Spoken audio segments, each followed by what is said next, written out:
এখন তো পাকা আমের ভরপুর মৌসুম, আর আমের মৌসুমে আমের পুডিং বানাবো না, এটা তো হতেই পারে না। Hello everyone, welcome to my new blog. কেমন আছেন সবাই? আশা করছি সবাই অনেক অনেক ভালো আছেন।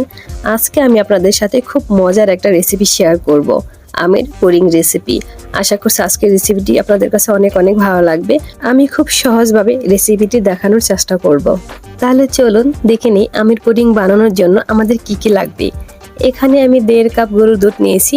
3 কাপ দুধকে জাল দিয়ে আমি 1.5 কাপ করে নিয়েছি। সাথে আমি একটু পাউডার দুধ ইউজ করেছি, এতে পুডিংটা খুব ভালো হয়। আর এখানে আমি নিয়েছি 3টা ডিম। ডিমটা ভালো করে ফেটিয়ে নিয়েছি। আর এখানে আমি একটা আমি পিউরি করে নিয়েছি। এটা মিষ্টি আম হলে ভালো হয়, আর বাজারে তো এখন অনেক অনেক ভালো ভালো মিষ্টি আম পাওয়া যায়। আর একটা কথা বলে নিই, আমি পুডিংয়ের জন্য যে দুধটা জাল করে নিয়েছি, এটা জাল দেওয়ার সময় একটা এলাচ একটা দারচিনি দিয়ে জাল দিয়েছি। এতে করে ডিমের যে গন্ধ সেটা আসবে না। এটা গুঁড়া করেও দিয়ে যায়, আমি আস্তে আস্তে দিয়েছি। ডিমের গন্ধর জন্য কিন্তু অনেকেই পুডিং খেতে চায় না। ভ্যানিলা এসেন্স দিলেও ডিমের গন্ধ আসে না। যেহেতু এই মুহূর্তে আমার বাসায় ছিল না ভ্যানিলা এসেন্স, তাই আমি ওইটার পরিবর্তে এলাচ আর দারচিনি ইউজ করেছি। রান্না করার সময় কিন্তু অনেক উপকরণ আমাদের কাছে নাও থাকতে পারে, তাই আমাদের জেনে রাখা ভালো যে একটার পরিবর্তে আরেকটা কিভাবে ব্যবহার করা যায়। এটা ভবিষ্যতে অনেক কাজে লাগবে। যাই হোক, সবগুলো উপকরণ আমি খুব ভালো করে মিশিয়ে নিয়েছি। এখন আমি যে বাটিতে পুডিং বানাবো সেই বাটিতে ঢেলে নিব। আর আমি কিন্তু ঢালার আগে মিশ্রণটা ভালো করে ছেঁকে নিয়েছি।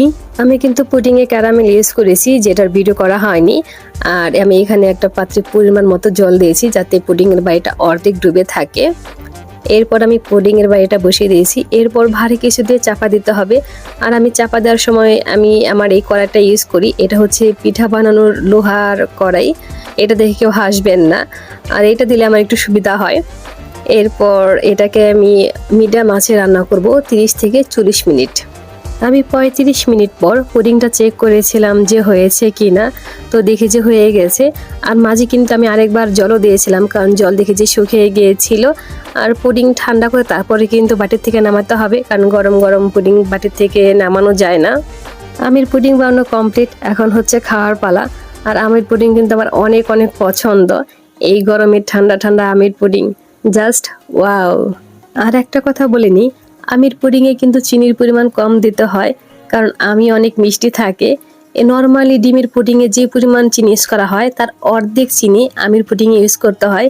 বেশি মিষ্টি হলে ওইটা আর খেতে ভালো লাগবে না। আজকের ভিডিওটা এখানেই শেষ করব। কেমন লাগলো আমার আজকের রেসিপিটা? আশা করছি সবার কাছে অনেক অনেক ভালো লাগবে। আর একবার হলেও বাসায় ট্রাই করে দেখবেন। আশা করছি বাড়ির ছোট বড় সকলে পছন্দ করবে। সবাই অনেক অনেক ভালো থাকবেন। দেখাবে পরবর্তী ভিডিওতে। Bye bye, tata.